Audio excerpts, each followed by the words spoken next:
ዛሬ እኮ ሰው በቀን አይሄድም እንዴ? ምናየው አይደል? ጭምዬ አዲስ አበባ ብቻ ናት እንግዲህ። ሱሉልታ ልፍ ካሉ እየደነገጡ ካሁን ምን ይመጣ? አው መኪና ሙሉ ሰው ተይዞ ይከዳ። መኪና ሙሉ ሰው የት እንደወደቀ አይታይም።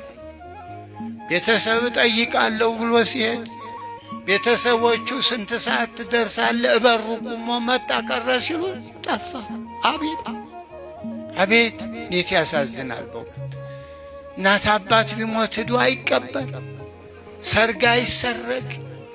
ከዚህ በላይ ክፉ ቀን አለ አለ? ዝም ብሎ እኔ ብቻ እንዴ! እንዴት ሰው ብቻውን ሊኖር ይችላል? እንዴት ሆኖ በማን ላይ እንዴ? ሰው እንደ ቀንነቱ የቀን ሥራ ካልሰራ በመንገድ ካልሄደ ምን ቀን ይባላል? ክፉ ቀን የሚባል ይሄ እኮ ነው። አዎ ትንሽ ስልጣን መቼም ክፉ ናት አይደል? ስልጣን ዛሬ ዓለምን ግራ የሚያጋባ የምታዩት ሰማዩን ምድሩን ባህሩን እያበላሸ ያለ ስልጣን ነው። በየትኛውም ቦታ ባለስልጣኖች ናቸው ዛሬ ዓለምን ግራ ግብት ያደረጉት። ሰው በሀገሩ እንዳይኖር ሰው ሀገር ሄደው ባህሩን የብሱን እና ስልጣን ክፉ ነው። ደግሞ እኮ እንደሚያልፍ ይታወቃል። መቼም በእውነቱ አንድ ባለስልጣን ነገ እንደማይኖር ያውቃል አይደል? እንደው ስታስቡት እንደው የማያልፍ ስልጣን አለ? እስኪ ሁላችሁም አይዟችሁ የለም አይደል እንዴ? በዘመናችን አይተን የለ እንዴ? እንደው ከጃንሆይ ጀምሮ እኔም በእኔ ዕድሜ ብዙ አይቻለሁ አይደል? ያላለፋለ ለምን ነው ሰዎች የማያልፍ የሚመስላቸው?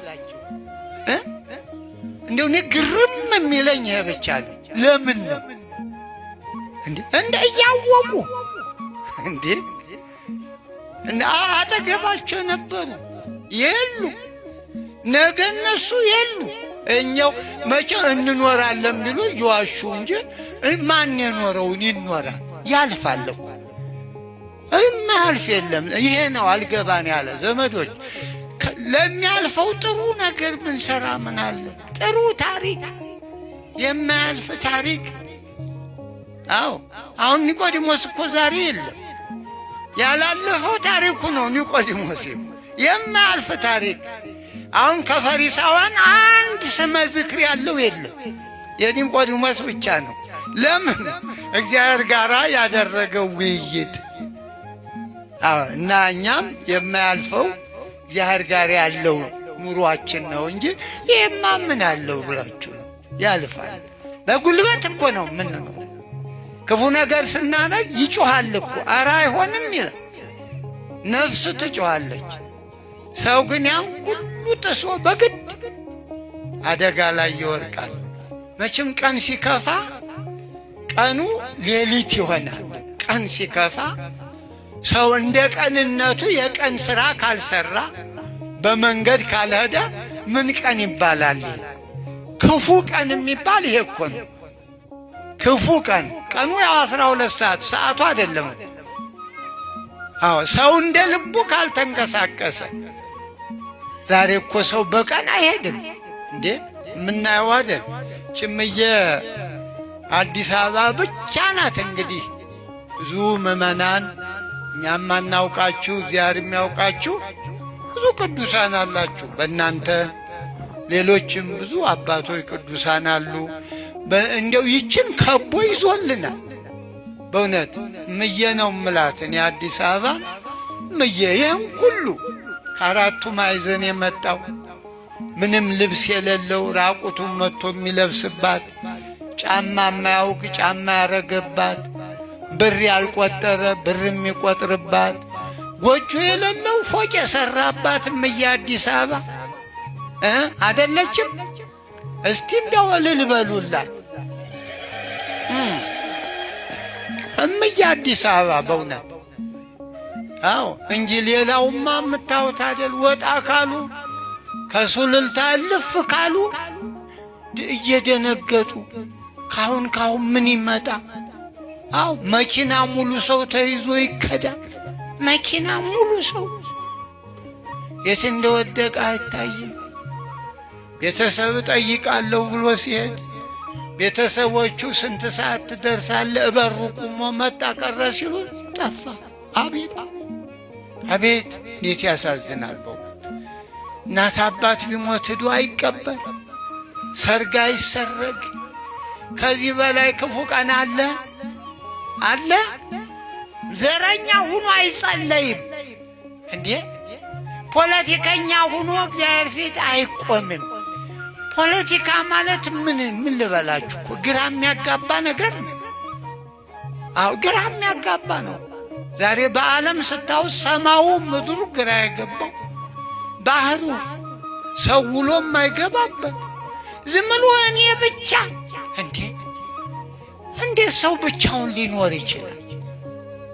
እንዴት ሆኖ በማን ላይ እንዴ? እና ጸልዩ፣ ለክፉዎችም ጸልዩ። ከማማረር ይልቅ እንደው እግዚአብሔር ለኛም ለነሱም ልቦና ስጠን፣ አይናቸውን ክፈተው። አረ ወዴት እየሄዱ ነው? በቃ እነሱ እኮ አይፈልጉም እንዴ? የሚጸልየው እንዲሞት እየተደረገ ምን ነው? እኛ ሊገባን ይገባል።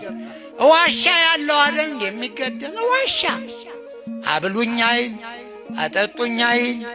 አው ለሀገር ለሕዝብ የሚያለቅስ ጾም እየዋለ ጾም እያደረ እንዴ ይሄ ይገደላል? አው እና እንጸልይ። በተማረው መች ይኖራል? ሊያድን የሚችለውን ዛሬ በምን እንዳን እንግዲህ እኮ ሊያድነን የሚችለውን እየተማርን ካላወቅን ምን እንማር? እስቲ እንዲሁ መምህራችን ማን ነው? አንድ እንዳንሆን ያደረገን በቋንቋ የለያየን ማን ነው መምህራችን? እንደ ዩኒቨርሲቲ ገብተን ማስታወሻ ያሳዙናሉ። በጣም እኮ ያሳፍራል። ዘመዶች ወላጆቻችሁ እንዲያስተምሯችኋል ሰው ጋር አትኑር አውሬውን ብለው አላስተማሩም እንዴ? በተማራችሁበት ኑሩ። ዶክተሮችም ዶክተር ሁኑ። ዶክተር ሁኑ። የሰውም ከሆናችሁ እንስሳም ከሆናችሁ በተማራችሁት፣ የእጽዋትም ከሆናችሁ ጥሩ እኮ ነው። ዛሬ ለሁሉ ሳብጀክት አለ። ግን በተማረው መች ይኖራል እንዴ? ወታደሩስ በተማረው ወታደር ነው እንዴ? ዛሬ አይደለም እኮ። አረ ጉር ነው እንዴ! ምን ተዘራብን? ነጋዴውም ነጋዴ እኮ አይደለም የሚያታልል እንዴ? ምን አለ ንግድ ጥሩ እኮ ነው። ባለው በሕጉ በተመኑ ዋጋ ወጥቶ ዋጋውን እዚያ አርጎ ገዥ መጥቶ ሲያይ ጭቅጭቅ ሳይኖር ያንን ፈልገውን ይዞ ከፍሎ ቢሄድ ምን አለ? የኛ አገር ገበያ የ5 ብር 30 ብሎ ይጀምራል። ዋጋው 35 እንኳን ዋጋው ኋላ ስንት ነው? 30 ይለዋል። ኧረ እባክህ ውረድ ይለዋል። አይ ያው ነው ይላል። ሌላ የለም። ደግሞ ሲዞር ቆይቶ ይመጣል። ስንት ነው አሁን? ያው ነው መልሱ፣ ያው ነው። ሌላ ሀገር እንደዚህ ያለ ምላጭም ዋጋዋ ተተምና ቁጭ ብላለች። ምላጭ ዋጋ ዝም ብሎ ይዞዶ ከፍሎ መህር ነው የሰለጠነ ዋጋ።